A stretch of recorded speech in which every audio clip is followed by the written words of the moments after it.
As we continue to celebrate Black History Month, we are taking a deeper look at a small city with a historic national force. The roots of what is now Winston-Salem birthed innovators, trailblazers, and laid the foundation with landmark locations that changed the course of history for all, often against all odds.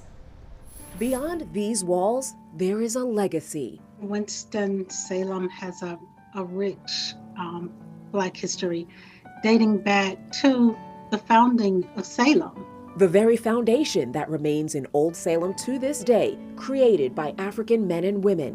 When we think of the founding of Winston-Salem, we do think of the Moravians, but what we don't think is that some of those Moravians were Black Moravians or people of African descent that actually joined the Moravian Church and became members. It was unheard of at the time, a desegregated congregation inside St. Philip's Church.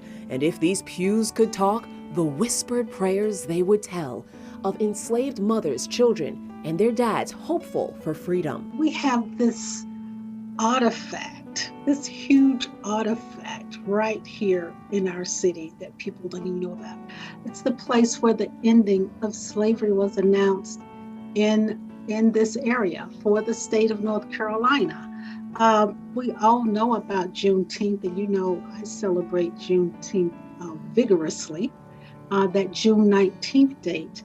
But even a month prior to that, here on May 21st, 1865, Black people in this area heard that they were free, that slavery had ended. And it's right in the church in Old Salem, the St. Philip's African Moravian Church, that's still standing. And inside the oldest African American church in North Carolina and home of the only historic Black Moravian congregation in the United States are the stories of the courageous and barrier-breaking men and women. There were Black people here, enslaved Black people, some freedmen, that were working as carpenters, as roofers, teamsters. They were doing domestic work. They were involved in all kinds of work that helped build the city, what we now know as Winston-Salem. It is on their broad shoulders educators, doctors, musicians, artists, and champions emerged across the city, like Carl Wesley Matthews, who with one incredible act of courage in Winston-Salem started the sit-in movement at the S.H. Crest lunch counter. Similar to the A&T4, Matthews was later followed by 21 students from Wake Forest and Winston-Salem Teachers College sitting in at lunch counters in 1960, where the ingredients of this revolutionary movement was nonviolence and a stance in the name of equality, dignity, and respect, making Winston-Salem the first city in the state of North Carolina to desegregate lunch counters within the same year. I think it's important that we do stop and pay homage to these individuals. Black history, of course, is American history.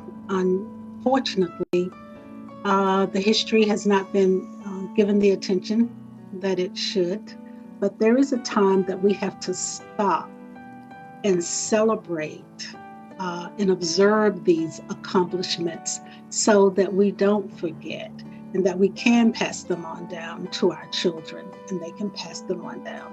And it becomes, a part of the system. And we just aren't there yet. So Black History Month is very important because, like you said, a lot of people currently don't even know their history here in Winston-Salem. And there are so many more seen and unseen who have and continue to make a difference in the name of equality for all. We would love to continue to hear your story, so please reach out on Facebook at WXII Talitha Vickers.